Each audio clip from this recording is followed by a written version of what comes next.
പരിശുദ്ധ അമ്മയോട് ചേർന്ന് നമുക്ക് പ്രാർത്ഥിക്കാം. നന്മ നിറഞ്ഞ മറിയമേ സ്വസ്തി, കർത്താവ് അങ്ങയുടെ കൂടെ സ്ത്രീകളിൽ അങ്ങ് അനുഗ്രഹിക്കപ്പെട്ടതാകുന്നു. അങ്ങയുടെ ഫലമായ ഈശോ അനുഗ്രഹിക്കപ്പെട്ടനാകുന്നു.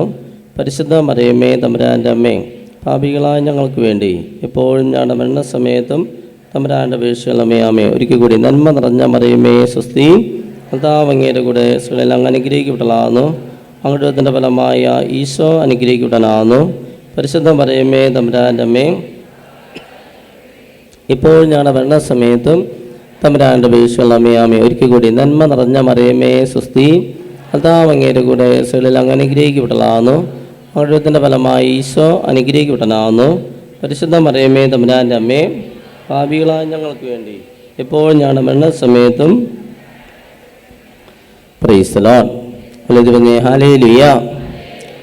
സ്നേഹമുള്ളവരെ, ഇങ്ങനെ ഒരു വചന ശുശ്രൂഷയുടെ മുമ്പ് പരിശുദ്ധ അമ്മയോട് പ്രത്യേകം മാധ്യസ്ഥം വഹിച്ച് പ്രാർത്ഥിക്കണം എന്നുള്ള ബോധ്യം വരുന്നത് എങ്ങനെയാണെന്ന് പെട്ടെന്ന് നമ്മളോട് പറയാൻ ഒരു പ്രചോദനം ലഭിക്കുക. വിശുദ്ധ ഡൊമിനിക്കിനാണല്ലോ പരിശുദ്ധ ജപമാലയുടെ ആ ഒരു വെളിപ്പെടുത്തൽ പരിശുദ്ധ അമ്മ നൽകിയത്. അപ്പോൾ വിശുദ്ധ ഡൊമിനിക്കിൻ്റെ പുസ്തകത്തിൽ എഴുതി വെച്ചൊരു കാര്യമാണ്, എപ്പോഴും വചന ശുശ്രൂഷയ്ക്ക് പോകുമ്പോൾ ഈ വിശുദ്ധം പറയുകയാണ്, എപ്പോഴും നമ്മൾ വചനം പ്രസംഗിക്കാനായിട്ട് ചെല്ലുമ്പോൾ ആദ്യം ഒരു 3 നന്മ നിറഞ്ഞ മറിയമേ ചൊല്ലി പ്രാർത്ഥിച്ചാൽ അവിടെ പരിശുദ്ധ അമ്മയുടെ വലിയ സാന്നിധ്യവും മാധ്യസ്ഥവും അഭിഷേകവും ലഭിക്കുമെന്ന് വിശുദ്ധ ഡൊമിനിക്ക് തൻ്റെ പുസ്തകത്തിൽ എഴുതി വെച്ചിട്ടുണ്ട്. ഈ ഒരു വെളിപ്പെടുത്തൽ അദ്ദേഹത്തിന് കിട്ടിയ അന്ന് മുതൽ അദ്ദേഹം എവിടെയൊക്കെ അദ്ദേഹത്തെ വചനം പ്രസംഗിക്കാൻ അദ്ദേഹം പ്രത്യേകം എഴുതി വയ്ക്കുന്നുണ്ട്. എന്നെ തിരുനാൾ പ്രസംഗത്തിനൊക്കെ വിളിക്കാറുണ്ടെന്നാണ് അദ്ദേഹം എഴുതി വെച്ചിരിക്കുക. തിരുനാൾ പ്രസംഗത്തിനൊക്കെ പോകുമ്പോഴും ഏത് പ്രസംഗമാണെങ്കിലും അദ്ദേഹം ആദ്യം 3 നന്മ നിറഞ്ഞ മറിയമേ ചൊല്ലി, അന്ന് ഈ പ്രാർത്ഥന അദ്ദേഹത്തിന് മാത്രമേ വെളിപ്പെട്ട് കിട്ടിയിരുന്നുള്ളൂ. അപ്പോൾ അദ്ദേഹം ഈ 3 നന്മ നിറഞ്ഞ മറിയമേ ചൊല്ലി പ്രാർത്ഥിക്കുകയും പിന്നീട് ക്ലാസ് എടുക്കുമ്പോൾ അതുപോലെ ദൈവാനുഭവം അത് കേട്ടുകൊണ്ടിരിക്കുന്നവർക്ക് ലഭിക്കാറുണ്ടെന്ന് അദ്ദേഹം ആ പുസ്തകത്തിൽ എഴുതി വെച്ചിരിക്കുകയാണ്. അന്ന് മുതലാണ് ഞാനും ബ്രദറായിരുന്ന അന്ന് മുതലേ പരിശുദ്ധ അമ്മയോട് 3 നന്മ നിറഞ്ഞ മറിയമേ ചൊല്ലിയാണ് എല്ലാ ക്ലാസ്സുകളും ആരംഭിക്കുക. ഹല്ലേലൂയ. സ്നേഹമുള്ളവരെ, ഈ കാനായിലെ കല്യാണ വിരുന്നാണ് നമ്മളിപ്പോൾ ഇന്ന് വായിച്ച് കേട്ടത് അല്ലേ? എന്തുകൊണ്ടാണ് കാനായിലെ കല്യാണ വിരുന്ന് വായിക്കാനുള്ള ഒരു പ്രധാനപ്പെട്ട പ്രചോദനം എനിക്ക് ലഭിക്കാനുള്ള കാരണം എന്ന് വെച്ചാൽ, എൻ്റെ പ്രിയ സഹോദരി സഹോദരങ്ങളെ, പരിശുദ്ധ അമ്മ ഈ മധ്യസ്ഥ പ്രാർത്ഥന എന്ന് നിങ്ങൾ കേട്ടിട്ടുണ്ടായിരിക്കും. മധ്യസ്ഥ പ്രാർത്ഥന എന്ന് കേട്ടിട്ടുണ്ടെങ്കിലും ഈ മാധ്യസ്ഥ പ്രാർത്ഥനയുടെ ശക്തി എന്തുമാത്രമാണെന്ന് ഇന്ന് മഹാഭൂരിഭാഗം ജനങ്ങൾക്കും അറിയില്ല. ഹല്ലേലൂയ. മാധ്യസ്ഥ പ്രാർത്ഥന വളരെ ശക്തിയുള്ള ഒരു പ്രാർത്ഥനയാണ്. മാധ്യസ്ഥ പ്രാർത്ഥന പേഴ്സണൽ പ്രയറും അത്യാവശ്യമുണ്ട്. ഒപ്പം തന്നെ ശക്തിയുള്ള മറ്റൊരു പ്രാർത്ഥനയാണ് മാധ്യസ്ഥം വഹിക്കുക, മറ്റുള്ളവർക്ക് വേണ്ടി മാധ്യസ്ഥം വഹിച്ച് പ്രാർത്ഥിക്കുക. അപ്പോൾ ഏറ്റവും നല്ല മധ്യസ്ഥ പ്രാർത്ഥനക്കാരി ആരാണ് എന്ന് ചോദിച്ചാൽ, അല്ലെങ്കിൽ ബൈബിളിൽ മധ്യസ്ഥ പ്രാർത്ഥനയ്ക്ക് ഏറ്റവും നല്ല ഉദാഹരണം ആരാന്ന് ചോദിച്ചാൽ അതാരായിരിക്കും? അതാണ് പരിശുദ്ധ അമ്മ, പരിശുദ്ധ മറിയം. ഹല്ലേലൂയ. ഇപ്പം ഈ കാനായിലെ കല്യാണ വിരുന്നിൻ്റെ അനുഭവം ഒത്തിരിയേറെ നമ്മൾ വായിച്ച് കേട്ടുള്ള ഒരു വചനഭാഗമാണ്. ഇവിടെ ആ കാനായിലെ വീട്ടുകാർക്ക് വീഞ്ഞ് തീർന്നു പോയപ്പോൾ ആ വീട്ടുകാർ പ്രത്യേകമായിട്ട് പരിശുദ്ധ അമ്മയുടെ അടുത്ത് വന്നിട്ട് അപേക്ഷിച്ചു അല്ലേ? അങ്ങനെ അപേക്ഷിച്ചു, ഞങ്ങൾക്ക് വീഞ്ഞില്ല, അതുകൊണ്ട് നീ നിൻ്റെ മകനോട് പറയണം, ഞങ്ങൾക്ക് വേണ്ടി പ്രാർത്ഥിക്കാൻ പറയണം. അങ്ങനെ പ്രത്യേകമായ റിക്വസ്റ്റ് വെച്ചതുകൊണ്ടാണോ പരിശുദ്ധ അമ്മ ആ വീട്ടുകാർക്ക് വേണ്ടി പ്രാർത്ഥിച്ചത്? ആണോ? അല്ല. അങ്ങനെ ഒരു വചനം പോലും ബൈബിളിലില്ല കേട്ടോ. കണ്ടില്ലേ? അവിടെ 3-ാം ദിവസം ഗലീലിലെ കാനായിൽ ഒരു വിവാഹ വിരുന്ന് നടന്നു. യേശുവിൻ്റെ അമ്മ അവിടെ ഉണ്ടായിരുന്നു. യേശുവും ശിഷ്യന്മാരും വിരുന്നിന് ക്ഷണിക്കപ്പെട്ടിരുന്നു. എൻ്റെ അടുത്ത വചനം എങ്ങനെയാണ്? അവിടെ വീഞ്ഞ് തീർന്നു പോയപ്പോൾ യേശുവിൻ്റെ അമ്മ അവനോട് പറഞ്ഞു, അവർക്ക് വീഞ്ഞില്ല. ഹല്ലേലൂയ. കണ്ടോ? ഈ കാനായിലെ വീട്ടുകാർ പ്രത്യേകമായി പ്രാർത്ഥിച്ചതുകൊണ്ടോ അപേക്ഷിച്ചതുകൊണ്ടോ റിക്വസ്റ്റ് കൊടുത്തതുകൊണ്ടോ അല്ല പരിശുദ്ധ അമ്മ അവർക്ക് വേണ്ടി പ്രാർത്ഥിച്ചത്. ഈ വീട്ടിലെ പ്രശ്നം, പ്രതിസന്ധി മനസ്സിലാക്കി ആ കല്യാണ ദിവസം ആ വീട്ടിലെ വീഞ്ഞ് തീർന്നു പോയി, ഈ വീട്ടുകാർ വലിയ നാണക്കേടിലേക്ക് പോയിക്കൊണ്ടിരിക്കുകയാണെന്ന് കണ്ടറിഞ്ഞ് പരിശുദ്ധ അമ്മ മധ്യസ്ഥം വെച്ച് പ്രാർത്ഥിക്കുകയാണ്. ഹല്ലേലൂയ. അതാണ് പരിശുദ്ധ അമ്മയാണ് മാധ്യസ്ഥ പ്രാർത്ഥനയ്ക്ക് ഏറ്റവും നല്ല ഉദാഹരണം എന്ന് പറയുന്നത്. അതുകൊണ്ടാണ് കണ്ടറിഞ്ഞ് മധ്യസ്ഥം വെച്ച് പ്രാർത്ഥിക്കുക. പാപികളുടെ മാനസാന്തരത്തിന് വേണ്ടി മധ്യസ്ഥം വെച്ച് പ്രാർത്ഥിക്കുക. തിരുസഭ വലിയ വെല്ലുവിളികളിലൂടെ കടന്നു പോവുകയാണ്, പ്രതിസന്ധികളിലൂടെ കടന്നു പോവുകയാണെന്ന് നമുക്ക് പലർക്കും ഇപ്പോൾ കണ്ടറിഞ്ഞ് മനസ്സിലായിട്ടുണ്ട്. അപ്പോൾ എന്ത് ചെയ്യണം? തിരുസഭയ്ക്ക് വേണ്ടി മധ്യസ്ഥം വെച്ച് പ്രാർത്ഥിക്കുക. നമ്മുടെ അയൽപ്പക്കക്കാർക്ക് വേണ്ടി മധ്യസ്ഥം വെച്ച് പ്രാർത്ഥിക്കുക. നമ്മുടെ മക്കൾക്ക് വേണ്ടി മധ്യസ്ഥം വെച്ച് പ്രാർത്ഥിക്കുക. ഇങ്ങനെ മറ്റുള്ളവർക്ക് വേണ്ടി മധ്യസ്ഥം വെച്ച് പ്രാർത്ഥിക്കുക. അതവർ ചോദിച്ചിട്ടോ പറഞ്ഞിട്ടോ അപേക്ഷിച്ചിട്ടോ അല്ല, കണ്ടറിഞ്ഞ് മധ്യസ്ഥം വെച്ച് പ്രാർത്ഥിക്കുക. അതുകൊണ്ടാണ് പറയുക, വിശുദ്ധ കൊച്ചുത്രേസ്യയാണ് ഇങ്ങനെ പറയുന്നത്. ആ വിശുദ്ധ കൊച്ചുത്രേസ്യയുടെ ആ വാക്ക് എനിക്ക് വളരെ ഇഷ്ടപ്പെട്ടൊരു വാക്കാണ്. സ്നേഹം എന്ന വാക്കിൻ്റെ അർത്ഥം വിശുദ്ധ കൊച്ചുത്രേസ്യ നിർവചിക്കുക മധ്യസ്ഥ പ്രാർത്ഥനയാണ്. പറഞ്ഞേ ഹല്ലേലൂയ. സ്നേഹം എന്ന വാക്കിൻ്റെ അർത്ഥം എന്താണ്? മധ്യസ്ഥം പ്രാർത്ഥന. അപ്പോൾ പരിശുദ്ധ അമ്മയ്ക്ക് സ്നേഹമുള്ളത് കൊണ്ടാണ് പരിശുദ്ധ അമ്മ ആ വീട്ടുകാർ ചോദിക്കാതെ തന്നെ മധ്യസ്ഥം വഹിക്കുക. നീ വീട്ടുകാർക്ക് വേണ്ടി മാത്രമാണോ പരിശുദ്ധ അമ്മ മധ്യസ്ഥം വഹിച്ചത്? അല്ല. നമുക്കറിയാം പരിശുദ്ധ അമ്മയെ പറ്റി വളരെ കുറച്ച് വചനഭാഗം മാത്രമേ ബൈബിളിലുള്ളൂ. ഈ വചനഭാഗങ്ങളിലൊക്കെ പരിശുദ്ധ അമ്മയുടെ മധ്യസ്ഥ പ്രാർത്ഥനയെ പറ്റി നമുക്ക് കാണാൻ സാധിക്കും. മറ്റൊരു സംഭവമാണ് എലിസബത്ത് തൻ്റെ അമ്മയുടെ അനുജത്തിയോ മറ്റോ ആയിരുന്ന ബന്ധുവായിരുന്ന എലിസബത്ത് 6-ാം മാസം ആയപ്പോൾ പരിശുദ്ധ അമ്മ ആ എലിസബത്ത് പ്രത്യേകമായ ഒരു റിക്വസ്റ്റ് അല്ലെങ്കിൽ ഒരു അപേക്ഷിച്ച്, അല്ലെങ്കിൽ നീ ഒന്ന് വന്ന് എന്നെ സഹായിച്ചോളാം 3 മാസം എന്ന് പറഞ്ഞതിൻ്റെ പേരിലല്ല പരിശുദ്ധ അമ്മ ഈ എലിസബത്തിനെ സന്ദർശിക്കാനോ ശുശ്രൂഷിക്കാനോ പോയത്. തൻ്റെ ഈ ബന്ധു, ഈ എലിസബത്ത് എന്ന് പറയുന്ന ആള് ഒരു വലിയൊരു ക്രൈസിസിലാണ്, ബുദ്ധിമുട്ടിലാണെന്ന് മനസ്സിലാക്കിയപ്പോൾ ആരും പറയാതെ ആ മകള് പരിശുദ്ധ അമ്മ എലിസബത്തിനെ സന്ദർശിച്ച് ശുശ്രൂഷ ചെയ്യാൻ വേണ്ടി പോവുകയാണ്. പറഞ്ഞേ ഹല്ലേലൂയ. കണ്ടോ? അതുകൊണ്ടാണ് ബൈബിളിൽ മധ്യസ്ഥ പ്രാർത്ഥനയ്ക്ക് ഒത്തിരിയേറെ ഉദാഹരണങ്ങളുണ്ട്. ഏറ്റവും നല്ല ഉദാഹരണമായിട്ട് ഇപ്പോൾ പരിശുദ്ധ അമ്മയെ നമ്മൾ കണ്ടല്ലോ. പഴയ നിയമത്തിൽ നമ്മൾ ഈ മധ്യസ്ഥ പ്രാർത്ഥനയ്ക്ക് ഉദാഹരണമായിട്ട് കാണുന്നത് ആരെയാണ്? അവിടെ നമ്മൾ കാണാം അബ്രാഹത്തെ നമുക്ക് മധ്യസ്ഥ പ്രാർത്ഥനയ്ക്ക് ഉദാഹരണമായിട്ട് കാണാൻ സാധിക്കും. ബൈബിൾ പല വചനഭാഗം വായിക്കാൻ നിന്ന് കഴിഞ്ഞാൽ ഒത്തിരി സമയം പോകുന്നതുകൊണ്ട് അച്ഛൻ ജസ്റ്റ് ഒന്ന് പറഞ്ഞു പോകുന്നുള്ളൂ. അബ്രാഹമാണ് ബൈബിളിൽ പഴയ നിയമത്തിൽ മധ്യസ്ഥ പ്രാർത്ഥനയ്ക്ക് നല്ലൊരു ഉദാഹരണമാണ് അബ്രാഹം. സോദോം ഗൊമോറ അതിൻ്റെ പാപത്തിൻ്റെ മേഖല എന്തായിരുന്നെന്ന് ഈ ദിവസങ്ങളിൽ തോമസ് കുമളി ബ്രദർ ഇവിടെ വന്നപ്പോൾ പറഞ്ഞില്ലേ, സ്വർഗഭോഗം. ദൈവസന്നിധിയിൽ കോപം വിളിച്ചു വരുത്തുന്ന പാപങ്ങളിൽ ഒരു പാപമാണ് എന്ത്? സ്വർഗഭോഗം. പെണ്ണും തമ്മിലുള്ള ലൈംഗിക ബന്ധം, ആണും തമ്മിലുള്ള ലൈംഗിക ബന്ധം, അല്ലെങ്കിൽ സ്വർഗ വിവാഹം. വലുത് പറഞ്ഞേ ഹല്ലേലൂയ. അപ്പോൾ ദൈവം സോദോം ഗൊമോറയെ നശിപ്പിക്കാൻ കാരണം ഈ ഒരു പാപമാണെന്ന് നമുക്കറിയാം. അപ്പോൾ ഈ സോദോം ഗൊമോറയെ നശിപ്പിക്കാനായിട്ട് ദൈവം പോകുമ്പോൾ ദൈവസന്നിധിയിൽ ഇരുന്നു കൊണ്ട് ആര് മധ്യസ്ഥം വഹിച്ച് പ്രാർത്ഥിച്ചു? ഈ അബ്രാഹം മധ്യസ്ഥം വഹിക്കുകയാണ്. മനസ്സിലായോ?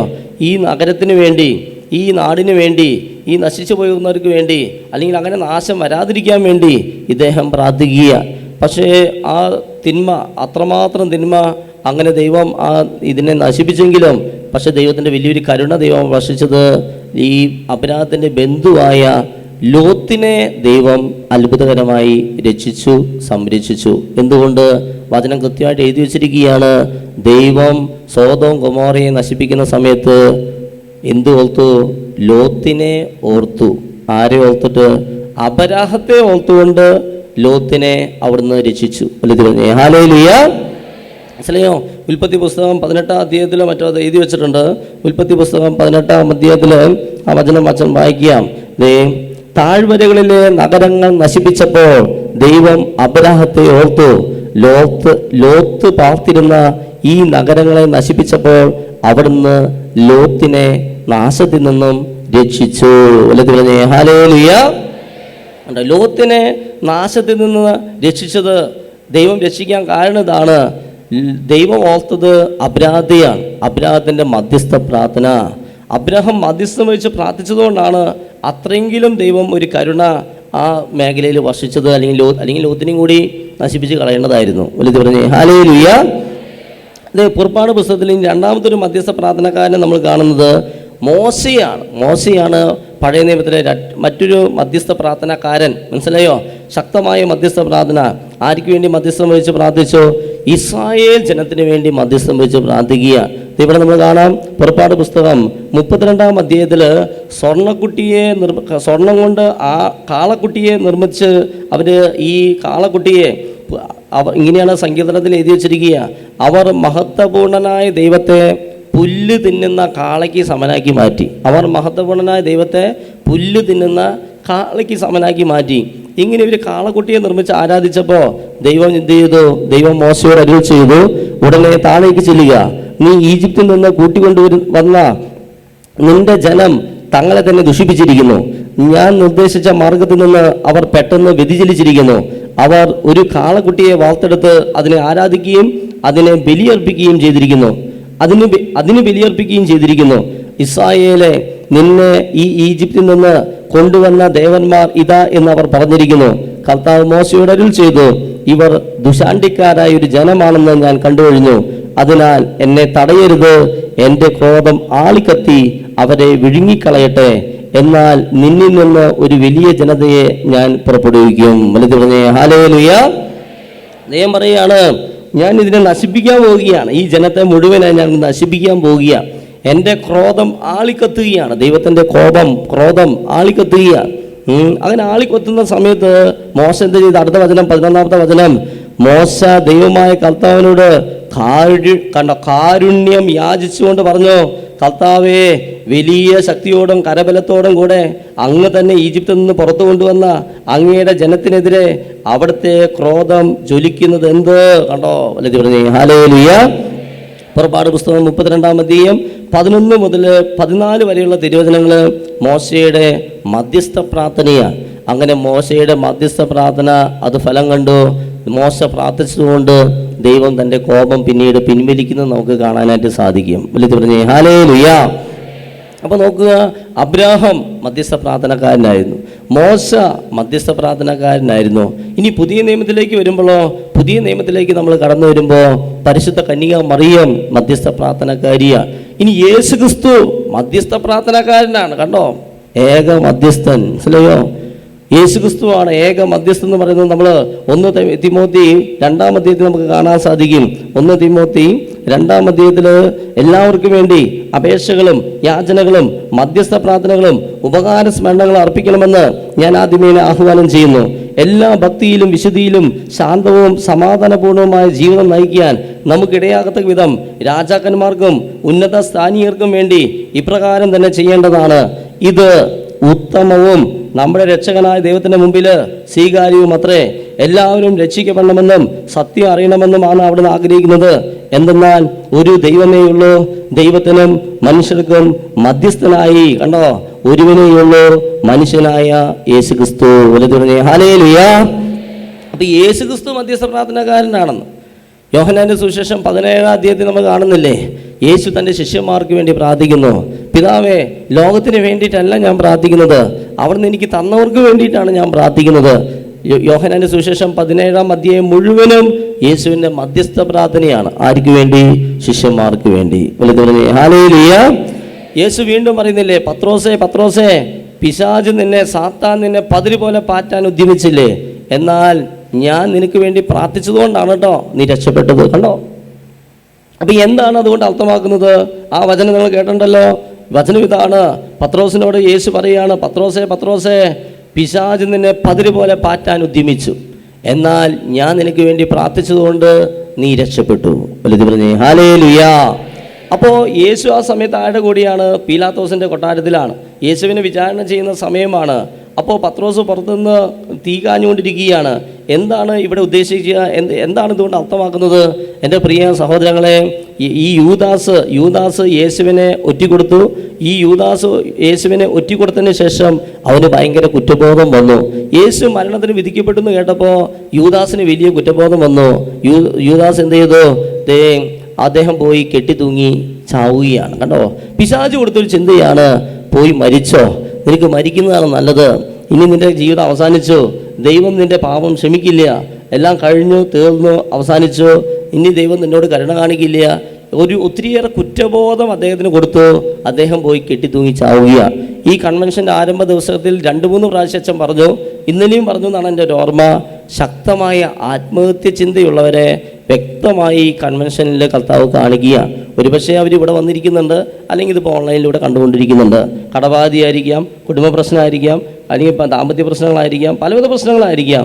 എന്തോ അതിഭയങ്കരമായ ഇപ്പോൾ ആത്മഹത്യ ചെയ്യുന്നുള്ള രീതിയിൽ അതുപോലെ ആത്മഹത്യയെ മുന്നിൽ കണ്ടുകൊണ്ടിരിക്കുന്ന ചില മക്കൾ, മനസ്സിലായോ?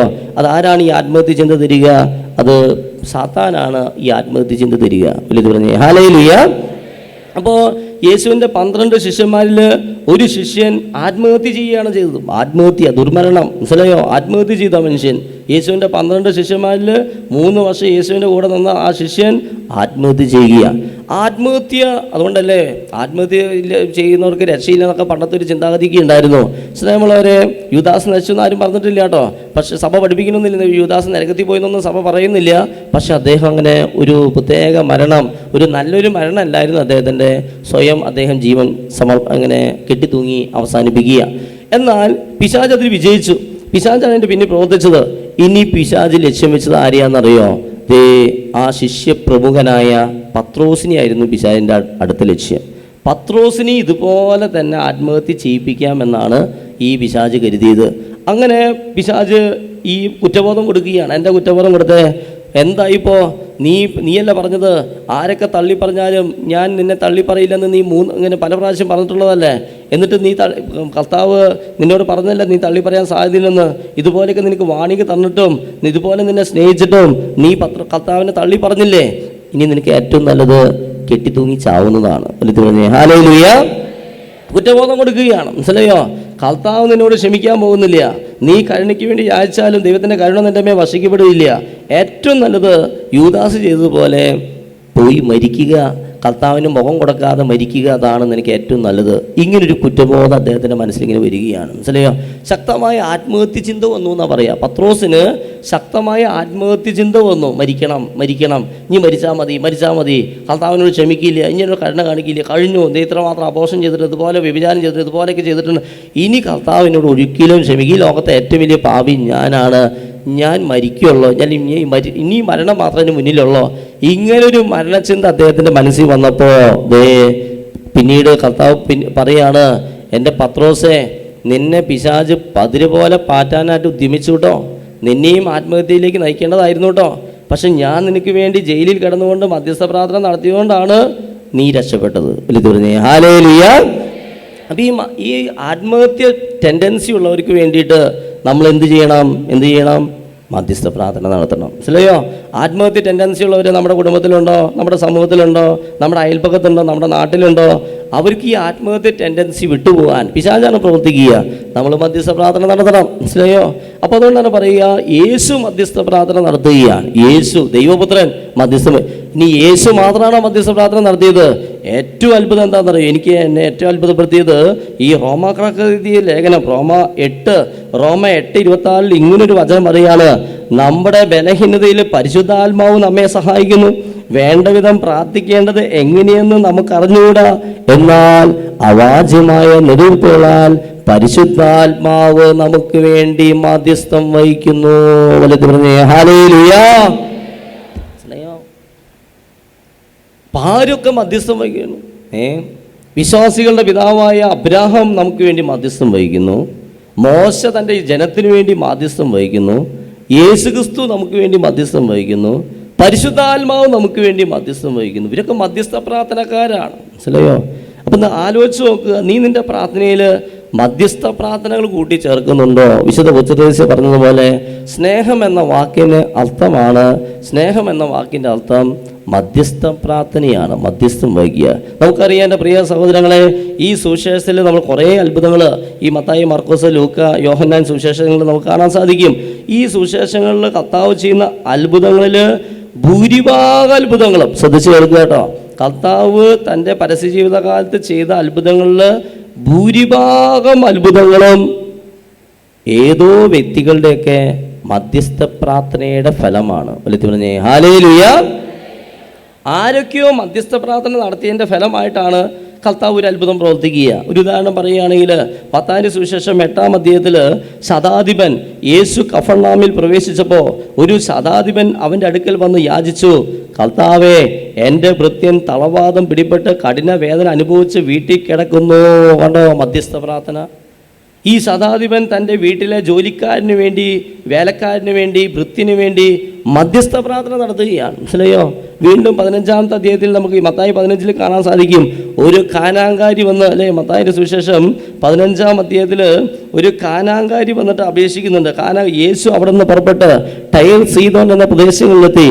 അപ്പോൾ ആ പ്രദേശത്ത് നിന്ന് ഒരു കാനാങ്കാരി വന്ന് കരഞ്ഞപേക്ഷിച്ചു, കർത്താവേ, ദാവീദിൻ്റെ പുത്ര, എന്നിൽ കനിയണമേ, എൻ്റെ മകളെ പിശാച് ക്രൂരമായി ബാധിച്ചിരിക്കുന്നു. കണ്ടോ, മകൾക്ക് വേണ്ടി, പിശാച് ബാധിച്ച മകൾക്ക് വേണ്ടി ഒരമ്മ മധ്യസ്ഥ പ്രാർത്ഥന നടത്തുകയാണ്. വലിയ പറഞ്ഞേ ഹല്ലേലൂയ.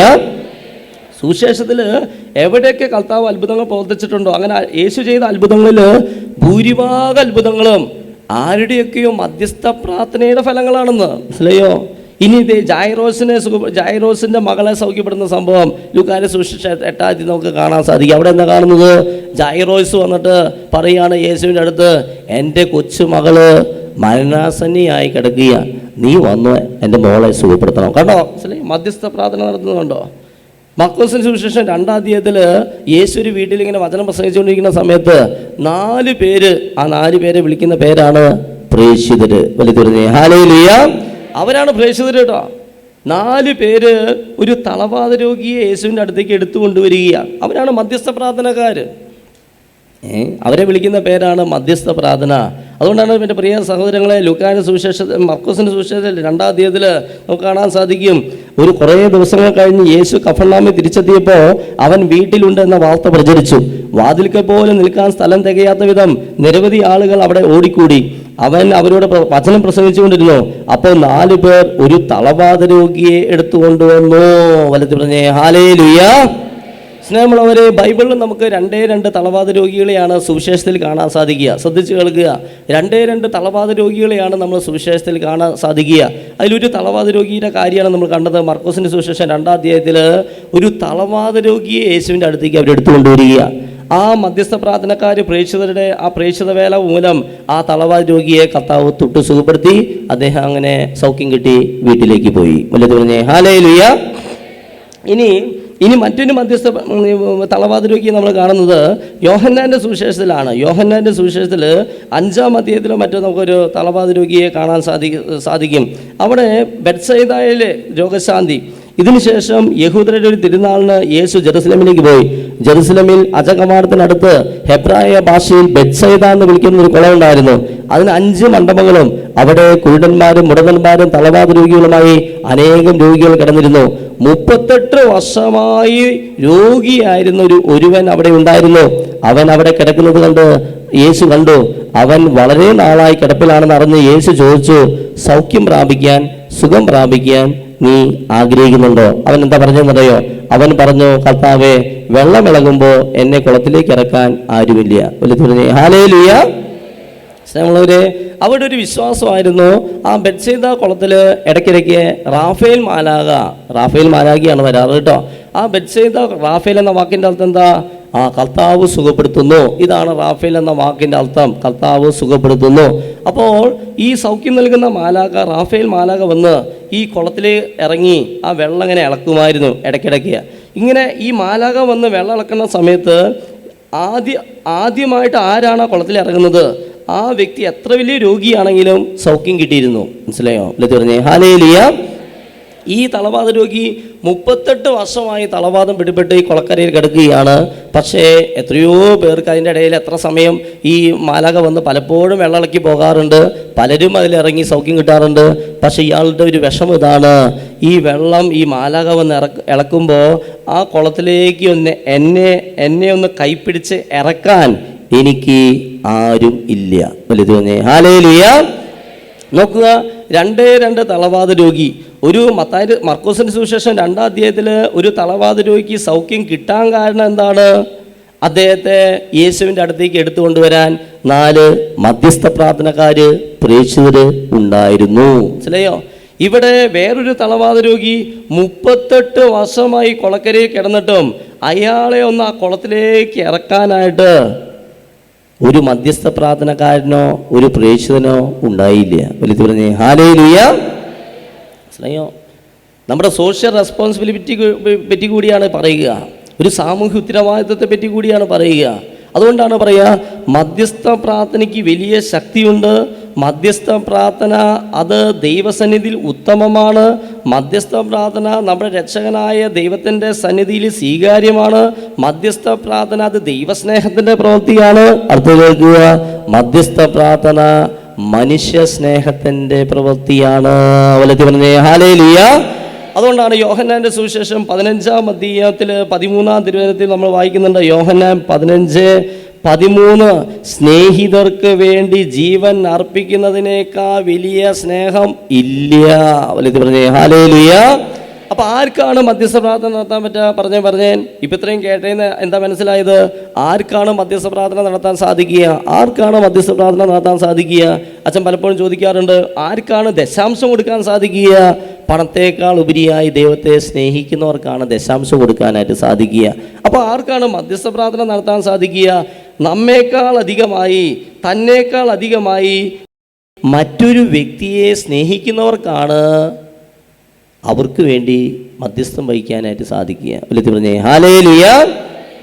ഉണ്ടോ? മനസ്സിലായോ? നമ്മുടെ വിഷമങ്ങൾ മറന്ന്, അതല്ലേ ഈശോ കുരിശിൻ്റെ വഴിയിൽ കാണുന്നില്ലേ? സ്വന്തം തൻ്റെ സങ്കടം കണ്ട് കരയുന്ന ആ വഴിയിൽ കണ്ട സ്ത്രീകളെ തൻ്റെ സങ്കടം മറന്നിട്ട് ആശ്വസിപ്പിക്കുകയാണ്. മനസ്സിലായോ? എത്രയോ സ്ഥലങ്ങൾ നമുക്ക് കാണാൻ സാധിക്കും. പരിശുദ്ധ അമ്മയ്ക്ക് വേണ്ടി പ്രാർത്ഥിക്കുകയല്ല ചെയ്യുന്നത്, ആ വീട്ടുകാരുടെ സങ്കടങ്ങൾ ആ വീട്ടുകാർക്ക് വേണ്ടി പ്രാർത്ഥിക്കുകയാണ് ചെയ്യുന്നത്. എലിസബത്തിൻ്റെ സങ്കടം കണ്ട് എലിസബത്തിന് വേണ്ടി പ്രാർത്ഥിക്കുകയാണ് ചെയ്യുന്നത്. കണ്ടോ? അപ്പോൾ ആർക്കാണ് മധ്യസ്ഥം വഹിക്കാനായിട്ട് സാധിക്കുക? മറ്റുള്ളവരെ നിന്നേക്കാൾ കൂടുതൽ നീ സ്നേഹിക്കുന്നുണ്ടോ? നിൻ്റെ ഭർത്താവിനെ നീ ഒത്തിരി സ്നേഹിക്കുന്നുണ്ടോ? നിന്നേക്കാൾ കൂടുതലായിട്ട് മധ്യസ്ഥ പിന്നെ ആരും പറയേണ്ടതില്ല, അങ്ങനെ മധ്യസ്ഥ പ്രാർത്ഥന വായിന്ന് വരും. മനസ്സിലായി? മധ്യസ്ഥ പ്രാർത്ഥന അത് ദൈവം ഏറ്റവും കൂടുതൽ ഇഷ്ടപ്പെടുന്ന പ്രാർത്ഥനയാണ്. ആ പ്രാർത്ഥനയിൽപ്പെട്ടൊരു പ്രാർത്ഥനയാണ് മധ്യസ്ഥം വഹിച്ച് പ്രാർത്ഥിക്കുക. അതുകൊണ്ടാണ് എല്ലാവർക്കും വേണ്ടി അപേക്ഷകളും യാചനകളും മധ്യസ്ഥ പ്രാർത്ഥനകളും ഉപകാരസ്മരണങ്ങളും അർപ്പിക്കണമെന്ന് ആദ്യമേ ഞാൻ നിങ്ങൾക്ക് ആഹ്വാനം നൽകുകയാണ്. ഹല്ലേലൂയ. ഈ മധ്യസ്ഥ പ്രാർത്ഥനയുടെ ഏറ്റവും വലിയ നേട്ടം എന്താണ്? മധ്യസ്ഥ പ്രാർത്ഥനയുടെ ഏറ്റവും വലിയ നേട്ടമായിട്ട് പറയുന്നത് ജോബിൻ്റെ പുസ്തകം 42-ാം അധ്യായം 10-ാം തിരുവചനമാണ്. എൻ്റെ സ്നേഹമുള്ളവരെ മനസ്സിലാക്കുക, മധ്യസ്ഥ പ്രാർത്ഥനയുടെ ഏറ്റവും വലിയ നേട്ടം എന്താണെന്നറിയോ?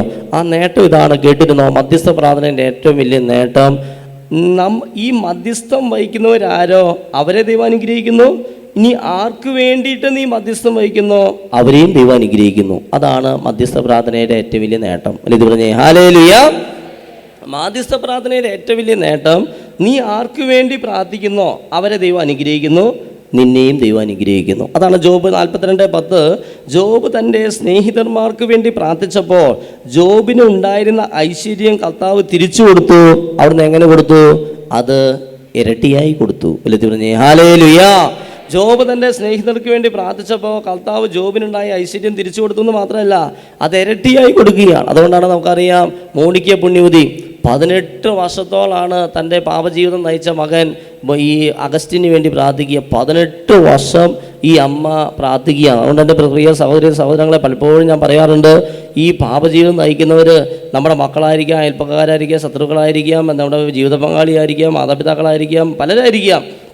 ഈ പാപജീവനം നയിക്കുന്നവർ അല്ലെങ്കിൽ പിശാച് ബാധിച്ചവർ, കാനാകാരി സ്ത്രീ പറഞ്ഞില്ലേ, എൻ്റെ മകളെ പിശാച് ബാധിച്ചിരിക്കുകയാണ് കേട്ടോ കർത്താവേ, എൻ്റെ മകളെ പിശാച് ബാധിച്ചിരിക്കുക. അപ്പോൾ പിശാച് ബാധിച്ച മാതാപിതാക്കളുള്ള മക്കളുണ്ടെന്ന്, പിശാച് ബാധിച്ച മക്കളുള്ള മാതാപിതാക്കളുണ്ടെന്ന്, പിശാച് ബാധിച്ച ജീവിത പങ്കാളിയുള്ള വ്യക്തികളുണ്ടെന്ന്. അപ്പോൾ പിശാച് ബാധിച്ച അയൽപ്പക്കാരുള്ളവരുണ്ട്, പിശാച് ബാധിച്ചവർക്ക് വേണ്ടി ആര് പ്രാർത്ഥിക്കണം? നമ്മൾ മധ്യസ്ഥം വെച്ച് പ്രാർത്ഥിക്കണം. വലിയ പറഞ്ഞേ ഹല്ലേലൂയ. അപ്പോൾ പിശാച് ബാധിച്ച ഒരാളായിരുന്നു ആര്? അഗസ്റ്റിൻ എന്ന ചെറുപ്പക്കാരൻ. ഈ പിശാച് ബാധിച്ച അഗസ്റ്റിന് വേണ്ടിയിട്ട്, അല്ലെങ്കിൽ പിശാച് ബാധിച്ച ആളായിരുന്നു ആര്? മോണിക്ക പുണ്യവതിയുടെ ഭർത്താവ്. പിശാച് ബാധിച്ച വേറൊരു ഭർത്താവും ഇങ്ങനെ സത്യസഭയിൽ നിന്നൊക്കെ അകന്നുപോയൊരു ഭർത്താവായിരുന്നു. ഈ പിശാച് ബാധിച്ച ഭർത്താവിന് വേണ്ടിയും പിശാച് ബാധിച്ച മകന് വേണ്ടിയും ഈ സഹോദരി തൻ്റെ ജീവിത പങ്കാളിക്ക് വേണ്ടിയും മകന് വേണ്ടിയും പ്രാർത്ഥിച്ചപ്പോൾ എത്ര വർഷം? 18 വർഷം പ്രാർത്ഥിച്ചപ്പോൾ ഈ മകൻ മാനസാന്തരപ്പെട്ടു. പിന്നീട് സെമിനാരിൽ ചേർന്ന് ഇപ്പോൾ വിശുദ്ധനായി. അവൻ മാത്രമാണോ വിശുദ്ധനായത്? ആ അമ്മയും വിശുദ്ധയായി, മോണിക്ക പുണ്യവതിയായി. വിളിച്ചു പറഞ്ഞേ ഹല്ലേലൂയ. അപ്പം മാധ്യസ്ഥം പ്രാർത്ഥിക്കുന്നവർ അനുഗ്രഹിക്കപ്പെടുന്നു. ആർക്ക് വേണ്ടി നീ പ്രാർത്ഥിക്കുന്നുവോ അവരെയും ദൈവം അനുഗ്രഹിക്കുകയാണ്. വിളിച്ചു പറഞ്ഞേ ഹല്ലേലൂയ. സ്നേഹമുള്ളവരെ, ഈ മധ്യസ്ഥ പ്രാർത്ഥനയുടെ ശക്തി ഞാൻ മനസ്സിലാക്കിയ ഒരു അനുഭവം പറഞ്ഞ് അവസാനിപ്പിക്കുക. ഈ മധ്യസ്ഥ പ്രാർത്ഥനയുടെ ശക്തി ഞാൻ മനസ്സിലാക്കുന്നത് ഈ സെമിനാരിയിൽ പഠിക്കുന്ന സമയത്ത് 2008 ബാംഗ്ലൂർ ധർമാന സെമിനാരിയിൽ പഠിക്കുന്ന സമയത്ത് ഫിലോസഫി പഠിക്കുമ്പോൾ ലോകം മുഴുവനും വേണ്ടി മധ്യസ്ഥം വഹിച്ച് പ്രാർത്ഥിക്കണമെന്നുള്ള ശക്തമായൊരു പ്രേരണ എൻ്റെ മനസ്സിലേക്ക് വരികയാണ്. അങ്ങനെ ആദ്യമായിട്ട് അങ്ങനെ ഒരു പ്രേരണ വരിക. അങ്ങനെ ഞാൻ എൻ്റെ പ്രാർത്ഥനയിൽ അല്പം താല്പര്യമുള്ള എൻ്റെ കൂട്ടുകാരനായൊരു ബ്രദർ, ആ ബ്രദറിനെയും കൂട്ടിക്കൊണ്ട് ഞാൻ രാത്രി 10:00-ക്ക് ശേഷം ഞങ്ങൾ ഒരുമിച്ച് റൂമിലിരുന്ന് ആദ്യമായിട്ട് മധ്യസ്ഥ പ്രാർത്ഥന ആരംഭിക്കുക.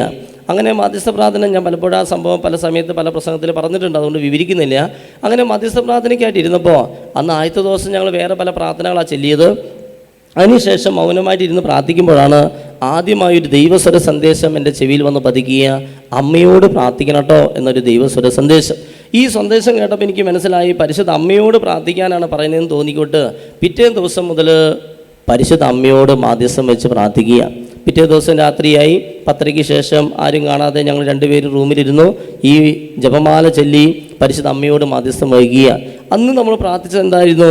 ഇന്ന് ഈ അത്ഭുത ജപമാലയുടെ ആരംഭമാണ് അച്ഛൻ പറഞ്ഞുകൊണ്ടിരിക്കുക. ഈ അത്ഭുത ജപമാല സമർപ്പിക്കുന്ന പോലെ തിരുസഭയ്ക്ക് വേണ്ടി പ്രാർത്ഥിക്കുന്നു, മരിച്ചവർക്ക് വേണ്ടി പ്രാർത്ഥിക്കുന്നു, രോഗികൾക്ക് വേണ്ടി പ്രാർത്ഥിക്കുന്നു, പാപികളുടെ മാനസാന്തരത്തിന് വേണ്ടി പ്രാർത്ഥിക്കുന്നു, പരിശുദ്ധാത്മ അഭിഷേകത്തിന് വേണ്ടി പ്രാർത്ഥിക്കുന്നു. ഇങ്ങനെ നമ്മൾ സാധാരണ ഈ അത്ഭുത ജപമാലയിൽ അച്ഛൻ സമർപ്പിക്കാറുള്ള 5 നിയമങ്ങൾ അത് തന്നെയാണ് ഏകദേശം അന്ന് ഈ 2008 ഞാൻ സമർപ്പിച്ചതായിട്ട് എനിക്ക് ഓർമ്മ വരിക. അങ്ങനെ സമർപ്പിച്ച് പ്രാർത്ഥിച്ചു. അങ്ങനെ ലോകം മുഴുവനും വേണ്ടി മധ്യസ്ഥ പ്രാർത്ഥന നടത്തി.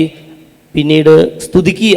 ഇങ്ങനെ സ്തുതിക്കുന്ന സമയത്താണ് പരിശുദ്ധാത്മാവിൻ്റെ ശക്തമായ ആവാസവും അഭിഷേകവും എനിക്കും ഞാൻ എൻ്റെ കൂടെ ഉണ്ടായിരുന്ന ആ സഹോദരനും ലഭ്യമായി അനുഭവിച്ചറിയാൻ സാധിച്ചത്. വലിയ പറഞ്ഞേ ഹല്ലേലൂയ.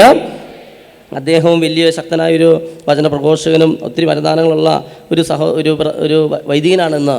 സ്നേഹമുള്ളവരെ, ഈ പരിശുദ്ധാത്മാവിനെ ശരിക്കും അനുഭവിച്ചറിയുന്നതും പരിശുദ്ധാത്മാവിൻ്റെ വരദാനങ്ങൾ ലഭിക്കാൻ നമ്മൾ ആദ്യം ചെയ്യേണ്ട ഒരു കാര്യം, പരിശുദ്ധാത്മാവിൻ്റെ വരദാനങ്ങൾ കിട്ടാൻ ആഗ്രഹിക്കുന്ന ആരെങ്കിലും ഈ കൂട്ടത്തിലുണ്ടോ? അവരോട് എല്ലാവരുടെ അച്ഛന് പറയാനുള്ളത്, നിങ്ങൾ ആദ്യം ചെയ്യേണ്ടത് മധ്യസ്ഥം വഹിച്ച് പ്രാർത്ഥിച്ച് പരിശീലിക്കുക. വലിയ പറഞ്ഞേ ഹല്ലേലൂയ. പരിശുദ്ധാത്മാവ് വരങ്ങൾ നൽകുന്നത് ഭാഷാവരം ഒഴിച്ച് ബാക്കി എല്ലാ വരങ്ങളും കർത്താവ് നമുക്ക് തരുന്നത് പ്രധാനമായിട്ടും മറ്റുള്ളവർക്ക് സേവനം ചെയ്യാൻ വേണ്ടിയിട്ടാണ്. ദാനമായി കിട്ടി ദാനമായി കൊടുക്കുവിൻ, ഇതാണ് കർത്താവ് നമ്മെ ആഗ്രഹിക്കുക. അതുകൊണ്ട് മധ്യസ്ഥ പ്രാർത്ഥന നടത്തുന്നവരിൽ പെട്ടെന്ന് പരിശുദ്ധാത്മാവിൻ്റെ വരങ്ങൾ തെളിയാനുള്ള സാധ്യത വളരെ കൂടുതലാണ്. വലിയ പറഞ്ഞേ ഹല്ലേലൂയ. അപ്പോൾ അന്നാണ് ഈ മധ്യസ്ഥ പ്രാർത്ഥനയുടെ പ്രാധാന്യം എനിക്ക് മനസ്സിലായത്. അതായത് ഈ ജപമാല ചൊല്ലി തിരുസഭയ്ക്ക് വേണ്ടിയും മരിച്ചുപോയ പൂർവികർക്ക് വേണ്ടി, ശുദ്ധീകരണാത്മാക്കൾക്ക് വേണ്ടിയും, പാപികൾക്ക് വേണ്ടിയും, രോഗികൾക്ക് വേണ്ടിയും, പരിശുദ്ധാത്മാവ് നിറയാൻ വേണ്ടി പൊതുവായിട്ടും ഇങ്ങനെ മധ്യസ്ഥ പ്രാർത്ഥന നടത്തിയ സമയത്താണ് പിന്നീട് സ്തുതിക്കുമ്പോഴാണ് ശക്തമായ പരിശുദ്ധാത്മ അഭിഷേകം ശരിക്കും എനിക്കും ആ സഹോദരനും സ്വീകരിക്കാൻ പറ്റിയത്. അന്ന് മുതൽ പരിശുദ്ധ അമ്മയുടെ ജപമാല വലിയൊരു ഹരായി. ഇങ്ങനെ കുത്തിരി നാം കൂടി അറിയാവുന്നൊരു പ്രാർത്ഥനയാണ് ജപമാല. പരിശുദ്ധ അമ്മയോട് ഇങ്ങനെ പ്രാർത്ഥിക്കുക. അത് എത്രമാത്രം ചെല്ലാൻ പറ്റുന്നത് അന്നൊന്നും എണ്ണെടുക്കില്ല, ഇങ്ങനെ ചൊല്ലിക്കൊണ്ടിരിക്കും. ഇവന് അന്ന് ക്ലാസ്സൊക്കെ ഉണ്ടാവും, സെമിനാരി ക്ലാസ്സുകളൊക്കെ ഉണ്ടാവും. ആ ക്ലാസ്സിൻ്റെ ഇടയിൽ ഇങ്ങനെ മനസ്സിൽ ചൊല്ലിക്കൊണ്ടിരിക്കും. നടക്കുമ്പോൾ ഇരിക്കുമ്പോഴും വണ്ടിയിൽ പോകുമ്പോഴൊക്കെ നന്മ എന്ന് പറയുമ്പോൾ സ്വസ്തി ഇങ്ങനെ ചെല്ലി ഈ പ്രാർത്ഥന വലിയൊരു ഹരായി. അത് നമുക്ക് വേണ്ടിയും നമ്മെപ്പോലെ വേന അനുഭവിക്കുന്ന അനേകർക്ക് വേണ്ടിയും ഈ ജപമാല ചൊല്ലി പ്രാർത്ഥിക്കുക. പിന്നീട് വർഷങ്ങൾക്ക് ശേഷം ഞാൻ സബ് ഡീക്കനായ സമയത്ത്, അതായത് പട്ടം കിട്ടുന്നതിന് 2 വർഷം മുമ്പ്, ബാംഗ്ലൂർ ആനപ്പാളയം എന്ന് പറയുന്ന കൊച്ചു പള്ളിയിൽ ശുശ്രൂഷ ചെയ്യാനായിട്ട് പ്രദേശമൊക്കെ നിങ്ങളുടെ പള്ളിയിൽ വരാറില്ലേ? അതുപോലെ ഞാൻ അവിടെ ശുശ്രൂഷ ചെയ്യുമ്പോൾ ആദ്യമായി ആ കൊച്ചു പള്ളിയിൽ സെൻറ്റ് സെബാസ്റ്റ്യൻ ചർച്ച് ആനപ്പാളയം അവിടെ മധ്യസ്ഥ പ്രാർത്ഥന ഞാനായിട്ട് ആരംഭിക്കുകയാണ്. അങ്ങനെ ചെറിയൊരു സംഭവം, കുറച്ച് ചേച്ചിമാർ വന്നിരിക്കും. പക്ഷേ ഇതുപോലെ മധ്യസ്ഥം വഹിച്ച് ലോകം മുഴുവന് വേണ്ടി പ്രാർത്ഥിക്കും, പാപികൾക്ക് വേണ്ടി അല്ലെങ്കിൽ രോഗികൾക്ക് വേണ്ടി, തിരുസഭയ്ക്ക് വേണ്ടി ഇങ്ങനെ പ്രാർത്ഥിച്ച് സ്തുതിക്കുമ്പോഴോ ചെറിയ ചെറിയ സന്ദേശങ്ങളൊക്കെ അന്നേ മുതൽ തിരിച്ചൊക്കെ വന്നു തുടങ്ങി. പലർക്കും പല ദൈവാനുഭവങ്ങളൊക്കെ കിട്ടി തുടങ്ങി. എനിക്ക് തന്നെ ചെറിയ സ്പാർക്കിംഗ് ഒക്കെ കിട്ടി തുടങ്ങി. അപ്പോൾ അങ്ങനെ ചെറുതായിട്ട് ആളുകളുടെ എണ്ണം കൂടാൻ തുടങ്ങി. പലരുടെയും ജോലി തടസ്സം മാറാൻ തുടങ്ങി. അങ്ങനെ പലരൊക്കെ ചില അനുഭവങ്ങളൊക്കെ പറയാൻ തുടങ്ങി. പക്ഷേ വലിയ കാര്യമായിട്ടല്ല, ചെറുതായിട്ട്. അപ്പോൾ വലിയൊരു ദൈവാനുഭവമായി. ആ ശുശ്രൂഷ അവിടെ തിരിച്ച് വളർന്നു. പിന്നീട് കുറച്ച് കാലം കഴിയുമ്പോൾ ബ്രദേഴ്സല്ലേ അവിടുത്തെ സേവനം കഴിഞ്ഞു. പിന്നീട് ഡീക്കനായിട്ട് പിന്നെ പോയ സ്ഥലമാണ് ഇരിഞ്ഞാലക്കുട കാട്ടൂർ എന്ന സ്ഥലം. ചെറിയൊരു പള്ളി, സെൻറ്റ് മേരീസ് ചർച്ച് കാട്ടൂർ, എബ്രാഹിമിയുടെ ജന്മസ്ഥലം. ഈ സ്ഥലത്ത് ചെന്നപ്പോഴാണ് വെറും 230 വീട്ടുകാരുള്ള ഒരു കൊച്ചു പള്ളി. അവിടെ ചെന്നപ്പോൾ അവിടെ ഒരു മധ്യസ്ഥ പ്രാർത്ഥന കൂട്ടായ്മയുണ്ട്. ആ സഹോദരിമാർ എന്നോട് പറഞ്ഞു, ഡീക്കനച്ചൻ പോകുന്നത് വരെ ഡീക്കനച്ചൻ വേണം മധ്യസ്ഥ പ്രാർത്ഥന നടത്താനായിട്ട്. അങ്ങനെ ഞാൻ സന്തോഷത്തോടെ ആ ഉത്തരവാദിത്തം ഏറ്റെടുത്തു. എല്ലാ തിങ്കളാഴ്ചയും 1:30 മുതൽ 3:30 വരെ 2 മണിക്കൂർ മധ്യസ്ഥ പ്രാർത്ഥന. ആരും വരാതിരുന്ന പ്രാർത്ഥനാ കൂട്ടായ്മ. ആദ്യത്തെ പ്രാർത്ഥനാ കൂട്ടായ്മയ്ക്ക് ഞാൻ ഓർക്കുകയാണ്, വെറും 4 ചേച്ചിമാരാണ് വന്നത്. നിങ്ങളുടെ പള്ളികളിലെ ഇടവുകളിലൊക്കെ മധ്യസ്ഥ പ്രാർത്ഥനാ കൂട്ടായ്മകൾ ഉണ്ടായിരിക്കാം. അവിടെയൊക്കെ എത്ര പേര് വരുന്നുണ്ടെന്ന് ആലോചിച്ച് നോക്കുക. 2, 3, 4 പേര് വരുന്നുണ്ടാവും. ആരും വരുന്നില്ല. കാരണം എന്താ? മധ്യസ്ഥ പ്രാർത്ഥനയുടെ വില അറിയില്ല. വലിയ പറഞ്ഞേ ഹല്ലേലൂയ. അപ്പോൾ ഞാൻ ചെന്നപ്പോൾ ആദ്യത്തെ പ്രാർത്ഥനയ്ക്ക് ചെന്നപ്പോൾ ആരുമില്ല. ആ പ്രാർത്ഥന കഴിഞ്ഞപ്പോഴാണ് അവിടുത്തെ അതിൻ്റെ ലീഡറായിട്ടുള്ളൊരു ചേച്ചി എന്നോട് പറഞ്ഞു, അച്ഛൻ ഈ ഡീക്കനച്ചൻ ഇനി 5 മാസം ഇവിടെ ഉണ്ടല്ലോ, ഡീക്കനച്ചൻ ഇനി മധ്യസ്ഥ പ്രാർത്ഥന ലീഡ് ചെയ്യാൻ പറഞ്ഞു. ഞാൻ വന്നു ചെയ്യാമെന്ന് പറഞ്ഞു. പിന്നത്തെ തിങ്കളാഴ്ചയ്ക്ക് വേണ്ടി ഞാൻ കാത്തിരുന്നു. ശ്രദ്ധിച്ച് കേൾക്കുന്ന പ്രിയ സഹോദരങ്ങളെ, എല്ലാ തിങ്കളാഴ്ചയും 1:30 മുതൽ 3:30 വരെയാണ് മധ്യസ്ഥ പ്രാർത്ഥന. ഈ അടുത്ത തിങ്കളാഴ്ച, വരാൻ പോകുന്ന തിങ്കളാഴ്ച ഞാൻ നടത്താനിരിക്കുന്ന 1:30 മുതൽ 3:30 വരെ ഞാൻ നടത്താനിരിക്കുന്ന മധ്യസ്ഥ പ്രാർത്ഥനയ്ക്ക് വേണ്ടി ഒരാഴ്ച മുമ്പ് തന്നെ ഞാൻ മധ്യസ്ഥ പ്രാർത്ഥന ആരംഭിക്കുകയാണ്. അതായത് മധ്യസ്ഥ പ്രാർത്ഥനയ്ക്ക് വേണ്ടി മധ്യസ്ഥം വഹിക്കുക. ഒലിത്ത് പറഞ്ഞേ ഹല്ലേലൂയ. അനേക കാര്യങ്ങൾ വന്നു ചേരാൻ വേണ്ടിയിട്ട്, ഒത്തിരി രോഗശാന്തികളും വിടുതലും സംഭവിക്കാൻ വേണ്ടി കർത്താവേ പ്രാർത്ഥിക്കുക. പള്ളിയിൽ ഇരുന്ന് ഇങ്ങനെ പ്രാർത്ഥിക്കും. ജപമാല ഇത് തന്നെയാണ് പ്രാർത്ഥന. ജപമാല ആ കൂടി അറിയാവുന്നൊരു പ്രാർത്ഥനയാണ് ജപമാല. ഇത് ചൊല്ലി പ്രാർത്ഥിച്ച് അടുത്ത തിങ്കളാഴ്ചയായി ചെന്നപ്പോൾ 10-16 ചേച്ചിമാർ വന്നിരിക്കുന്നുണ്ട്. ചേച്ചിമാർ മാത്രമല്ല കേട്ടോ, ഉച്ച സമയം 1:30. അപ്പോൾ ഞാൻ അത്ഭുതപ്പെട്ടു പോയി, ഇതെങ്ങനെ എത്രയധികം ആൾക്കാർ വന്നു, 16 പേര്.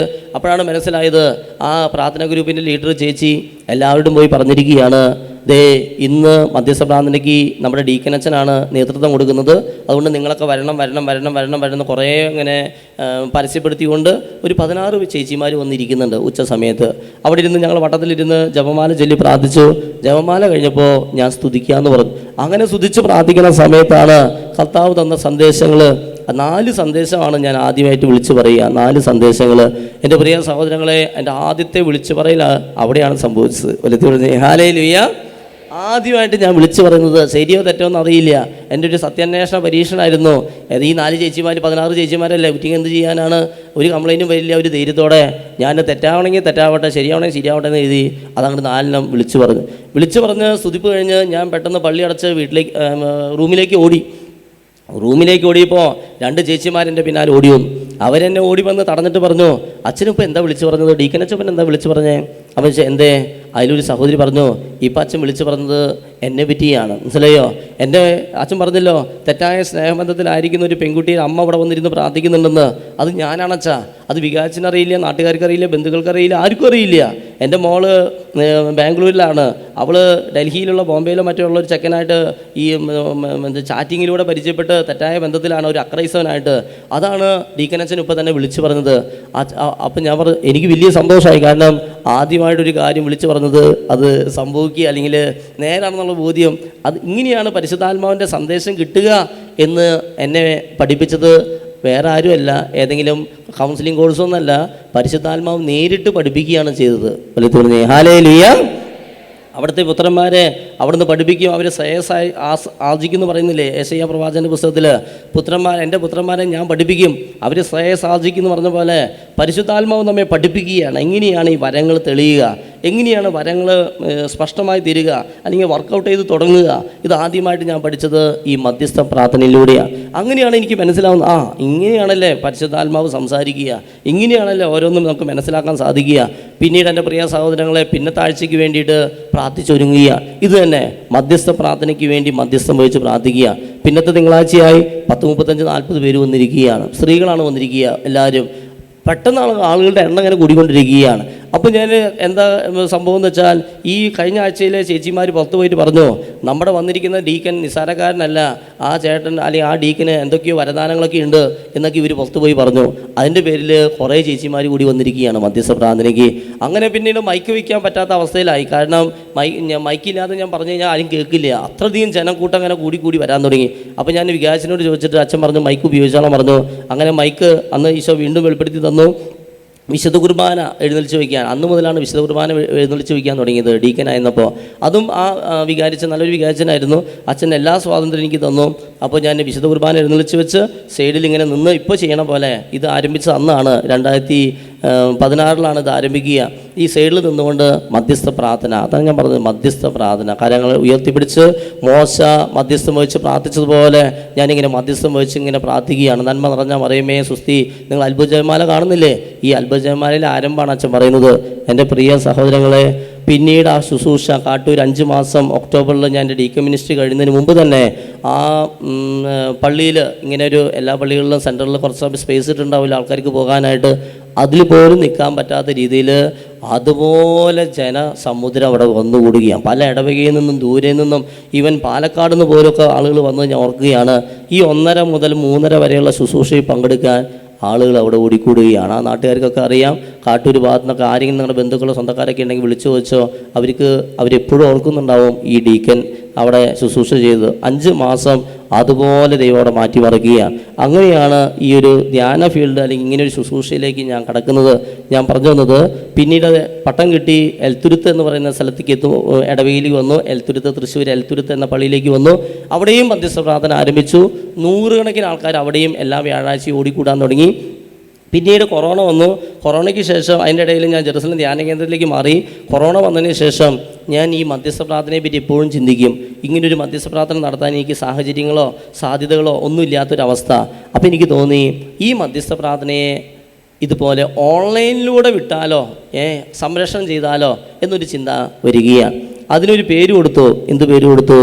അത്ഭുത ജപമാല എന്നൊരു പേര് കൊടുത്തിട്ട് ഓൺലൈനിലൂടെ 2021 ജൂൺ 15 ഈ മധ്യസ്ഥ പ്രാർത്ഥന ആരംഭിക്കുകയാണ്. എല്ലാ ചൊവ്വാഴ്ചയും 7:30. ആ മധ്യസ്ഥ പ്രാർത്ഥനയ്ക്ക് കൊടുത്ത പേരാണ് എന്ത്? അത്ഭുതങ്ങളുടെ ജപമാല. അതുകൊണ്ട് എൻ്റെ പ്രിയ സഹോദരങ്ങളെ മനസ്സിലാക്കുക, ഏൽറുഹ ധ്യാന കേന്ദ്രത്തിൽ ഏറ്റവും കൂടുതൽ അത്ഭുതങ്ങൾ നടക്കുന്ന അത്ഭുതങ്ങളുടെ ജപമാല എന്നു പേരുള്ള ശുശ്രൂഷ ലോകം മുഴുവനും വേണ്ടിയുള്ള മധ്യസ്ഥ പ്രാർത്ഥന ശുശ്രൂഷയാണ്. വലിയ പറഞ്ഞേ ഹല്ലേലൂയ. ഉച്ചത്തിൽ പറഞ്ഞേ ഹല്ലേലൂയ, ഹല്ലേലൂയ. അത്ഭുതങ്ങളുടെ ജപമാല എന്നു പേരുള്ള ശുശ്രൂഷ അത് ലോകം മുഴുവനും വേണ്ടിയുള്ള മധ്യസ്ഥ പ്രാർത്ഥന ശുശ്രൂഷയാണ്. നമ്മൾ നമുക്ക് വേണ്ടി പ്രാർത്ഥിക്കുന്നു. നമ്മെപ്പോലെ വേദന അനുഭവിക്കുന്ന 10 ലക്ഷം പേര്, 20 ലക്ഷം പേര്, 50 ലക്ഷം പേര്, ഇങ്ങനെ നമ്പർ വെച്ച് വേണമെങ്കിൽ പ്രാർത്ഥിക്കാൻ വളരെ നല്ലതാണ്. അങ്ങനെ മറ്റുള്ളവർക്ക് വേണ്ടി പ്രാർത്ഥിക്കുക. തീർച്ചയായിട്ടും നമ്മൾ നമുക്ക് വേണ്ടി പ്രാർത്ഥിക്കണം. വ്യക്തിപരമായ പ്രാർത്ഥന ഉണ്ടായിരിക്കണം, അതിൽ യാതൊരു സംശയമില്ല. നമ്മൾ വ്യക്തിപരമായി പ്രാർത്ഥിക്കണം കേട്ടോ. നമ്മൾ മറ്റുള്ളവർക്ക് വേണ്ടി മറ്റുള്ളവർക്ക് വേണ്ടി മറ്റുള്ളവർക്ക് വേണ്ടി മറ്റുള്ളവർക്ക് വേണ്ടി മറ്റുള്ളവർക്ക് വേണ്ടി മറ്റുള്ളവർക്ക് വേണ്ടി മറ്റുള്ളവർക്ക് വേണ്ടി അങ്ങനെ മാത്രമാവരുത്. ഞാൻ എനിക്ക് വേണ്ടി കൂടി പ്രാർത്ഥിക്കാൻ സമയം കണ്ടെത്തണം. പക്ഷെ ഞാൻ എനിക്ക് വേണ്ടി പ്രാർത്ഥിക്കുമ്പോൾ എൻ്റെ കാര്യങ്ങളൊക്കെ ഞാൻ പറഞ്ഞതിന് ശേഷം ഞാൻ എന്ത് പറയണം? ഈശോയെ, എന്നെപ്പോലെ വേദന അനുഭവിക്കുന്ന ഇതേ ആവശ്യത്തോടെ പ്രാർത്ഥിക്കുന്ന ഒരു 10 ലക്ഷം പേരെ സമർപ്പിക്കുകയാണ്. അപ്പോൾ അതെന്ത് പ്രാർത്ഥനയായി? മധ്യസ്ഥ പ്രാർത്ഥനയായി. അങ്ങനെ നമ്മുടെ എല്ലാ പ്രാർത്ഥനകളും നമുക്ക് ഏത് പ്രാർത്ഥനയാക്കി മാറ്റാൻ പറ്റും? മധ്യസ്ഥ പ്രാർത്ഥനയാക്കി മാറ്റാൻ പറ്റും. അത് ദൈവസന്നിധിയിൽ ഉത്തമമാണ്, പ്രീതികരമാണ്. അത് മനുഷ്യ സ്നേഹത്തിൻ്റെ പ്രവൃത്തിയാണ്, അത് വിശ്വാസത്തിൻ്റെ പ്രവൃത്തിയാണ്, അത് ദൈവസ്നേഹത്തിൻ്റെ പ്രവൃത്തിയാണ്. മധ്യസ്ഥ പ്രാർത്ഥന വളരെ ശക്തിയുള്ള ഒരു പ്രാർത്ഥനയാണ്. ഹല്ലേലൂയ. യേശുവേ നന്ദി. അതുകൊണ്ട് എൻ്റെ പ്രിയ സഹോദരങ്ങളെ, പരിശുദ്ധ അമ്മയാണ് ഈ മധ്യസ്ഥ പ്രാർത്ഥനയ്ക്ക് ഏറ്റവും നല്ല ഉദാഹരണം എന്ന് അച്ഛൻ പറഞ്ഞല്ലോ. കാനായിലെ കല്യാണ വിരുന്നിൽ അതുപോലെ നമ്മളും മധ്യസ്ഥ പ്രാർത്ഥനക്കാരായി തീരണം. ഇവിടെ നമുക്ക് മധ്യസ്ഥ പ്രാർത്ഥന ഗ്രൂപ്പ് ഉണ്ട്. സ്നേഹമുള്ളവർ, ഇത് ഓൺലൈൻ കണ്ടുകൊണ്ടിരിക്കുന്നവരും എന്നെ ശ്രവിക്കുന്ന നിങ്ങളെല്ലാവരും ഒന്ന് മനസ്സിലാക്കുക, നമ്മളിതൊരു മിഷൻ സ്റ്റേഷനാണ് കേട്ടോ. നമ്മുടെ ഈ ധ്യാന കേന്ദ്രം ഒരു മിഷൻ സ്റ്റേഷനാണ്. ആളുകൾ ദൂരെ നിന്നൊക്കെ ഇവിടെ എത്തിച്ചേർന്ന് ഈ ശുശ്രൂഷയിൽ പങ്കെടുക്കുക.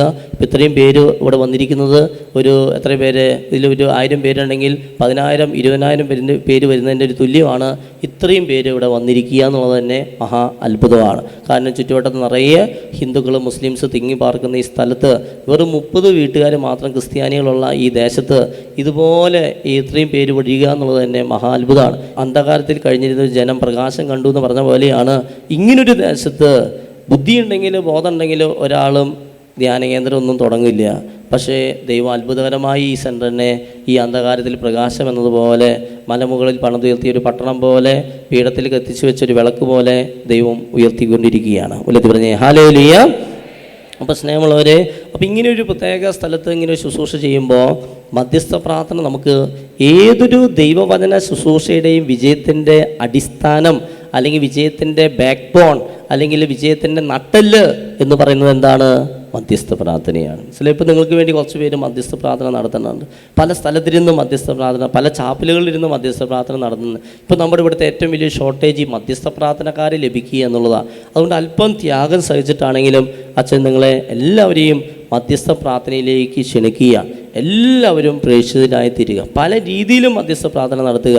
ഇപ്പോൾ ഇവിടുത്തെ സാക്ഷ്യപത്രം അത് കൊണ്ടുപോയി നിങ്ങൾ വിതരണം ചെയ്യുക. നിങ്ങളുടെ നാട്ടിലും നിങ്ങളുടെ ഇടവകയിലും നിങ്ങളുടെ ദേശങ്ങളിലൊക്കെ മറ്റ് നാനാജാതി മത്സരവും എല്ലാവരോടും ഈ യേശുവിനെ പറ്റി പറയാനായിട്ട് ഈ സാക്ഷ്യപത്രം കൊണ്ടുപോയി വിതരണം ചെയ്യുക. ഇതൊരു മധ്യസ്ഥ പ്രാർത്ഥനയാണ്. മനസ്സിലായോ? പ്രേക്ഷിത വേല ചെയ്യുന്ന ഒരു മധ്യസ്ഥ പ്രാർത്ഥനയാണ്. അതുകൊണ്ടല്ലേ പറഞ്ഞത്, ഞാൻ 38 വർഷമായി ഈ കുളക്കരയിൽ കിടക്കുകയാണ്, എന്നെ ഒന്ന് ഈ കുളത്തിലേക്ക് ഇറക്കാൻ എനിക്ക് ആരുമില്ല. കണ്ടോ, ഒരാൾക്ക് സൗഖ്യം കിട്ടാതിരിക്കാൻ കാരണം അയാളെ കുളത്തിലേക്ക് ഇറക്കാൻ ആരുമില്ല, അയാളെ യേശുവിൻ്റെ അടുത്തേക്ക് കൊണ്ടുവരാൻ ആരുമില്ല, യേശുവിനെ പറ്റി പറയാൻ, ഈ ധ്യാനമേഖലയിലേക്ക് കൊണ്ടുവരാൻ, ഒരു കൗൺസിലിംഗ് കൊടുക്കാൻ, അല്ലെങ്കിൽ ഈ സാക്ഷ്യപത്രം കൊണ്ടു കൊടുക്കുക, ഇങ്ങനൊരു ധ്യാന കേന്ദ്രം ഉണ്ടെന്ന് പറയാൻ, ഇങ്ങനൊരു ശുശ്രൂഷ യൂട്യൂബിലുണ്ടെന്ന് പറയാൻ, ശാലോമിലുണ്ടെന്ന് പറയാൻ ആരുമില്ല എന്ന് മനസ്സിലായോ? ഒരാൾക്ക് സൗഖ്യം കിട്ടാതിരിക്കാൻ കാരണം അയാളോട് യേശുവിനെ പറ്റി പറയാൻ ആരും ഉണ്ടായില്ല, പ്രേക്ഷിതരുണ്ടായില്ല, മധ്യസ്ഥ പ്രാർത്ഥനക്കാരുണ്ടായില്ല. എന്നാൽ വേറൊരാൾക്ക് സൗഖ്യം കിട്ടാൻ കാരണം 4 പ്രേക്ഷിതരുണ്ടായി അയാളെ യേശുവിൻ്റെ അടുത്തേക്ക് കൊണ്ടുവരാൻ. അല്ലെങ്കിൽ അയാൾ അവിടെ കിടന്ന് തളവാദം പിടിച്ച് മരിച്ചാനേ, മനസ്സിലായോ? അപ്പോൾ നമ്മൾ പ്രേക്ഷിത വേല ചെയ്യാത്തത് കൊണ്ട്, നമ്മൾ മധ്യസ്ഥ പ്രാർത്ഥന നടത്താത്തത് കൊണ്ട് എത്രയോ പേരാണ് യേശുവിനെ പറ്റി അറിയാത്തത്, മനസ്സിലായോ? അപ്പം നമ്മുടെ മധ്യസ്ഥ പ്രാർത്ഥന നമ്മൾ നടത്താത്തത് കൊണ്ടും ചെയ്യാത്തത് കൊണ്ടും എത്ര പേരാണ് യേശുവിനെ പറ്റി അറിയാത്തത്. അതുകൊണ്ട് തന്നെ ഇത് നമ്മുടെ എല്ലാവർക്കും ഉള്ളൊരു വലിയൊരു ഉത്തരവാദിത്തമാണ്. യേശുവിൻ്റെ സ്വഭാവമാണ് മധ്യസ്ഥ പ്രാർത്ഥന, പരിശുദ്ധാത്മാവിൻ്റെ സ്വഭാവമാണ് മധ്യസ്ഥ പ്രാർത്ഥന, പരിശുദ്ധ അമ്മയുടെ സ്വഭാവമാണ് മധ്യസ്ഥ പ്രാർത്ഥന, വിശുദ്ധരുടെ സ്വഭാവമാണ് മധ്യസ്ഥ പ്രാർത്ഥന. ഈ വിശുദ്ധരൊക്കെ സ്വർഗത്തിലിരുന്നു കൊണ്ട് എന്താ ചെയ്തുകൊണ്ടിരിക്കുന്നത്? അവർ വെറുതെ കൈയും കെട്ടി AC-യിൽ ഇങ്ങനെ ഇരിക്കുകയാണ് ചെയ്യുന്നത്. അവർ സ്വർഗത്തിലിരുന്നു കൊണ്ട് മധ്യസ്ഥ പ്രാർത്ഥന നടത്താണ് നമുക്ക് വേണ്ടിയിട്ട്. സ്വർഗത്തിലിരുന്നു കൊണ്ട് ഈ വിശുദ്ധരൊക്കെ മധ്യസ്ഥ പ്രാർത്ഥന നടത്താണ് നമുക്ക് വേണ്ടിയിട്ട്.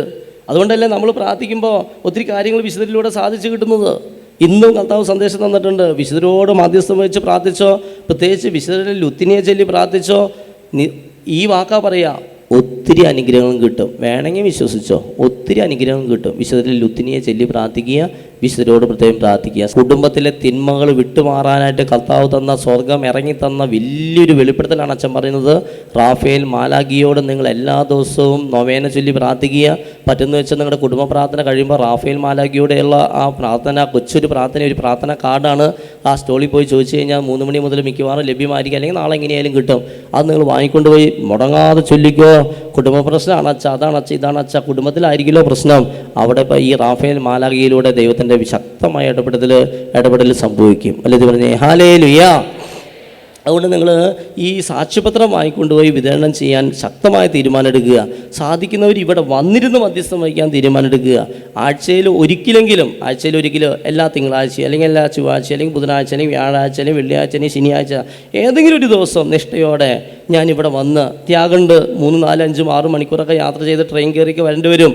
പക്ഷേ വില കൊടുത്ത് പ്രാർത്ഥനാപൂർവ്വം ഇവിടെ വന്ന് ഇവിടെയും വന്നിരുന്ന് പ്രാർത്ഥിച്ചു പ്രാർത്ഥനാപൂർവ്വം തിരിച്ചുപോയി, അല്ലെങ്കിൽ 3 ദിവസം 5 ദിവസമൊക്കെ വന്ന് മധ്യസ്ഥം വഹിക്കാൻ പറ്റുന്നവർ അങ്ങനെ വന്നിരുന്ന് മധ്യസ്ഥം വഹിക്കുക. ഇനി രണ്ടും ഒരിക്കലും പറ്റില്ല, ഞാൻ വീട്ടിലിരുന്ന് മധ്യസ്ഥം വഹിക്കുക, അങ്ങനെയുള്ളവരുണ്ടെങ്കിൽ അങ്ങനെ മധ്യസ്ഥ പ്രാർത്ഥന നടത്തുക. മനസ്സിലായോ? ഇന്നലെ കുറച്ച് ചേച്ചിമാർ എൻ്റെ അടുത്ത് കാണാൻ വന്നിരുന്നു. അവർ പറഞ്ഞു, അച്ഛൻ ഞങ്ങൾക്ക് മധ്യസ്ഥം വയ്ക്കാൻ വലിയ ഞങ്ങൾക്ക് താല്പര്യമുണ്ട്. 4-5 പേര് ഇങ്ങനെ ഇങ്ങനെ പിന്നാലിങ്ങനെ പറഞ്ഞുകൊണ്ടിരിക്കുകയെ എനിക്ക് ഭയങ്കര അത്ഭുതമായി. ഞാൻ ഒത്തിരി ആഗ്രഹിച്ചിരുന്നു. ഇന്നലെയും ഞാനൊക്കെ ഞാൻ ചിന്തിച്ചിരുന്നൊരു വിഷയമാണ്. ഇപ്പോൾ ഈ ഒരു സാക്ഷ്യപത്രത്തിൽ ഞാൻ എഴുതിയിരിക്കുന്നതാണ് മധ്യസ്ഥ പ്രാർത്ഥനയുടെ പ്രാധാന്യം, എൻ്റെ അനുഭവം, അതാണ് ഞാൻ എഴുതി വെച്ചിരിക്കുക.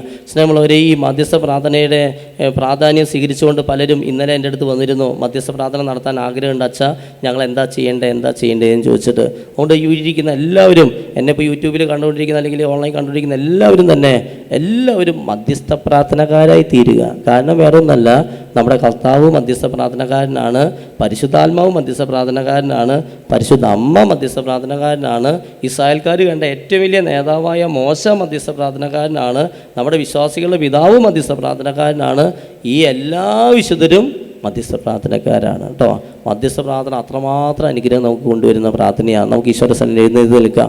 മധ്യസ്ഥ പ്രാർത്ഥന വരം ലഭിക്കാൻ വേണ്ടി തുടർന്നുള്ള ശുശ്രൂഷയിൽ നമുക്ക് പ്രാർത്ഥിക്കാം. ഈശോയെ മധ്യസ്ഥ പ്രാർത്ഥന വരം തരണമേ. പരിശുദ്ധ അമ്മയെ പോലെ സ്നേഹത്തോടെ മധ്യസ്ഥം വഹിക്കാൻ അനേകർക്ക് വേണ്ടി, ശത്രുക്കൾക്ക് വേണ്ടി, സഭയ്ക്ക് വേണ്ടി, നമ്മുടെ നാടിന് വേണ്ടി, വരാൻ പോകുന്ന ലോകസഭാ തെരഞ്ഞെടുപ്പിന് വേണ്ടി, അധികാരികൾക്ക് വേണ്ടി, രാഷ്ട്രീയക്കാർക്ക് വേണ്ടിയൊക്കെ മധ്യസ്ഥം വഹിക്കുക. എല്ലാവരും എഴുന്നേറ്റ് നിൽക്കുക. മധ്യസ്ഥ പ്രാർത്ഥന നടത്തി നമ്മൾ പ്രാർത്ഥിച്ചോ. ഒത്തിരി തടസ്സങ്ങളും ബന്ധനങ്ങളും നമ്മുടെ കുടുംബത്തിന് മാത്രമല്ല, നമ്മുടെ ഏത് ദേശത്തിന് വേണ്ടി പ്രാർത്ഥിക്കുമ്പോൾ ക്രിസ്ത്യാനികൾ ഒത്തിരി പീഡിപ്പിക്കപ്പെടുന്ന സമയമാണ്. നമ്മൾ കരങ്ങൾ ഉയർത്തിയൊക്കെ മധ്യസ്ഥം വെച്ച് പ്രാർത്ഥിക്കണം. ഒരു നിമിഷം കരങ്ങൾ ഉയർത്തി നമുക്ക് മധ്യസ്ഥം വെച്ച് പ്രാർത്ഥിച്ചുകൊണ്ടൊന്ന് സ്തുതിച്ച് പ്രാർത്ഥിച്ചേൻ. ഹല്ലേലൂയ, ഹല്ലേലൂയ, ഹല്ലേലൂയ.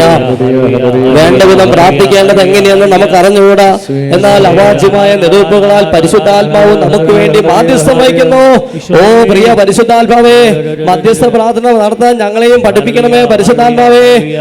അവാച്യമായ നെടുപ്പുകളാൽ ഞങ്ങൾക്ക് വേണ്ടി മാധ്യസ്ഥം വഹിക്കണമേ പരിശുദ്ധാത്മാവേ. പരിശുദ്ധാത്മാവേ ഞങ്ങളെയും മധ്യസ്ഥ പ്രാർത്ഥനക്കാരാക്കി മാറ്റണമേ പരിശുദ്ധാത്മാവേ. മാധ്യസ്ഥം വഹിക്കുന്നവർക്ക് നീ നൽകുന്ന വരദാനങ്ങൾ ഞങ്ങളിൽ ചൊരിയണമേ പരിശുദ്ധാത്മാവേ. പരിശുദ്ധാത്മാവേ വരദാനങ്ങൾ തരണമേ. ഞങ്ങൾ എല്ലാവരെയും മധ്യസ്ഥ പ്രാർത്ഥനക്കാരാക്കി മാറ്റണമേ. തിരുസഭയ്ക്ക് വേണ്ടി ഞങ്ങൾ മാധ്യസ്ഥം വഹിക്കുന്നു, രോഗികൾക്ക് വേണ്ടി മാധ്യസ്ഥം വഹിക്കുന്നു, ഞങ്ങളുടെ ശത്രുക്കൾക്ക് വേണ്ടി മാധ്യസ്ഥം വഹിക്കുന്നു, ഞങ്ങളുടെ സഭയ്ക്ക് വേണ്ടി മാധ്യസ്ഥം വഹിക്കുന്നു, പാപജീവൻ നയിക്കുന്ന ഞങ്ങളുടെ സഹോദരങ്ങൾക്ക് വേണ്ടി മാധ്യസ്ഥം വഹിക്കുന്നു, പാപികളുടെ മാനസാന്തരത്തിന് വേണ്ടി പ്രാർത്ഥിക്കുന്നു.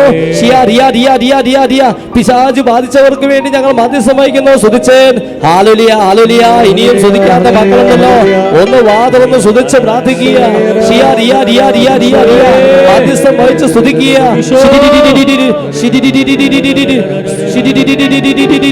ഹല്ലേലൂയ ഹല്ലേലൂയ ഹല്ലേലൂയ ഹല്ലേലൂയ ഹല്ലേലൂയ. സ്തുതിച്ച് പ്രാർത്ഥിച്ചുകൊണ്ടെന്ന് മാധ്യസ്ഥം വഹിക്കുക. ഈ കുർബാനയിലേക്ക് സമർപ്പിക്കുക. വിശുദ്ധ കുർബാന ഏറ്റവും വലിയ മധ്യസ്ഥ പ്രാർത്ഥനയാണ്. വിശുദ്ധ കുർബാന ഏറ്റവും വലിയ മധ്യസ്ഥ പ്രാർത്ഥനയാണ്. ഹല്ലേലൂയ ഹല്ലേലൂയ ഹല്ലേലൂയ ഹല്ലേലൂയ. കുർബാനയിലേക്ക് സമർപ്പിക്കുക. നമ്മുടെ നാടിനെ സമർപ്പിക്കുക, നമ്മുടെ വിഷമങ്ങളെ സമർപ്പിക്കുക, പ്രിയപ്പെട്ടവരെ സമർപ്പിക്കുക. ഹല്ലേലൂയ ഹല്ലേലൂയ ഹല്ലേലൂയ ഹല്ലേലൂയ. എൽറുഹ ധ്യാന കേന്ദ്രത്തെ സമർപ്പിക്കുക. ഹല്ലേലൂയ. മധ്യസ്ഥം വഹിക്കുക. പരിശുദ്ധ അമ്മയോട് ചേർന്ന് ഏറ്റവും വലിയ മധ്യസ്ഥതയായ മധ്യസ്ഥ പ്രാർത്ഥനയ്ക്ക് ഏറ്റവും നല്ല മോഡലായ പരിശുദ്ധ അമ്മയോട് ചേർന്ന് നമുക്ക് പ്രാർത്ഥിക്കാം. നന്മ നിറഞ്ഞ മറിയമേ സ്വസ്തി, കർത്താവ് അങ്ങയുടെ കൂടെ സ്ത്രീകളിൽ അങ്ങ് അനുഗ്രഹിക്കപ്പെട്ടവളാകുന്നു. അങ്ങയുടെ ഫലമായി ഈശോ അനുഗ്രഹിക്കപ്പെടാനാകുന്നു. പരിശുദ്ധ മറിയമേ തമ്പുരാന്റെ അമ്മേ, പാപികളായ ഞങ്ങൾക്ക് വേണ്ടി എപ്പോഴും ഞങ്ങളുടെ മരണസമയത്തും തമ്പുരാന്റെ അപേക്ഷിച്ചുള്ളമേ. ആമേൻ. പിതാന്റെയും പുത്രന്റെയും പരിശുദ്ധാത്മാവിന്റെയും നാമത്തിൽ ആമേൻ.